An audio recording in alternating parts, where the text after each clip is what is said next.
Let's talk briefly about core exercise and core stabilization. What is true core stabilization? Is it the ability to hold a plank for a minute and a half, 30 seconds?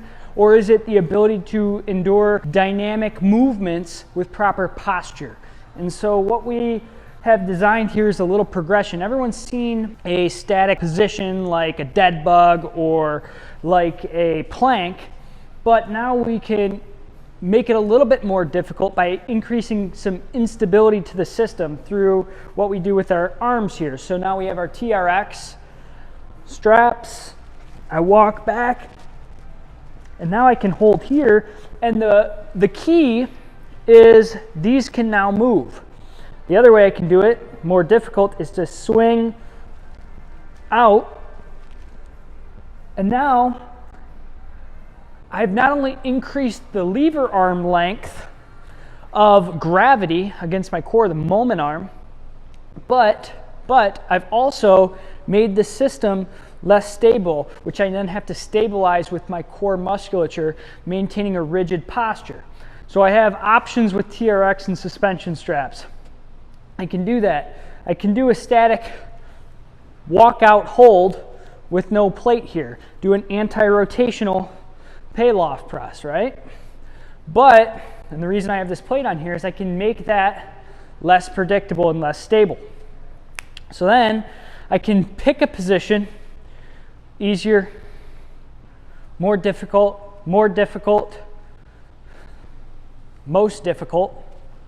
and I can influence the core top down and bottom up, putting myself in positions that are specific to where I show core instability. So I just had an athlete in, throws, deviates towards his glove side, leans to the left, and one of the problems there is that he's losing a ton of power. He's shortening his internal external obliques on the glove side, lengthening them on the other side, and he's effectively losing a rigid attachment to accelerate the ball.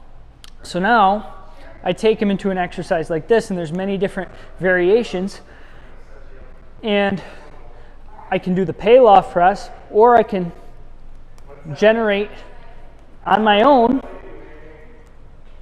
some various motions, and the plate is very unpredictable in its motions. I have to stabilize that with my core. Now I can have another partner, someone who's training it, hit the thing, and I just have to hold it, but I'm going for 6 to 12 second contractions, and then I can make it increasingly difficult. Here, and what you notice is I've tucked my pelvis under, I've pinned my rib cage down, I've activated my core, just like when I do this exercise. I don't let my back extend, I keep it tight, I keep my low back flat, and I parlay that over into the exercise. So whether I'm doing it here, whether I'm making it most difficult, lifting my inside leg, I'm attempting to hold without any deviation in posture, any rotation of my pelvis or any rotation of my trunk, deviation forward or back, or without falling into that weak extended posture. So there's some different exercises that you can utilize, and I can do the same thing out to the side on a plank. I've made it less stability from the top down.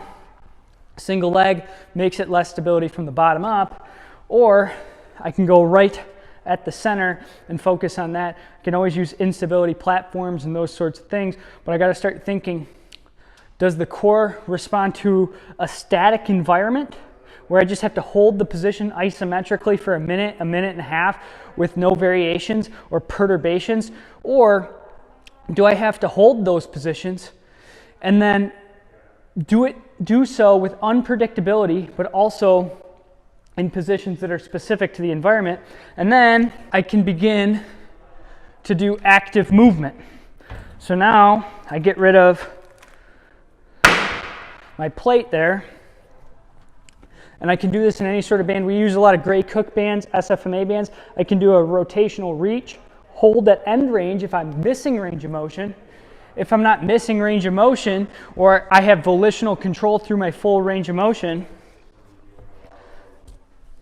I can take something that's inherently unstable, make a system that's inherently unstable, such as this pipe here that maybe you can hear, maybe you can't, it has water in it. And then, let me get my balance here. Then I can do a split stance, do my rotation, fast. I can do it slow, fast. I can do it standing. I can do it single leg.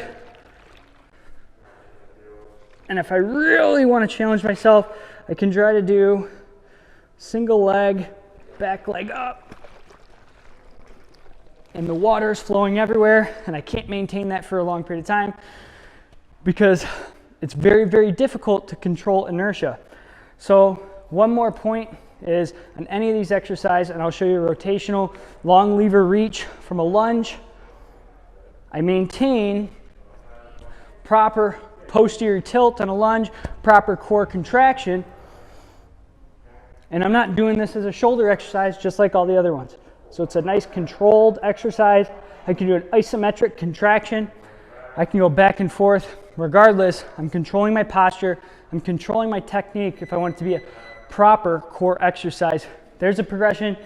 You do isometric to more instability with isometric to increasing instability, top down, bottom up, volitional control through the full arc of motion, create usable excursion, then teach yourself to move through ranges of motion with co-contraction of the core and more variability training.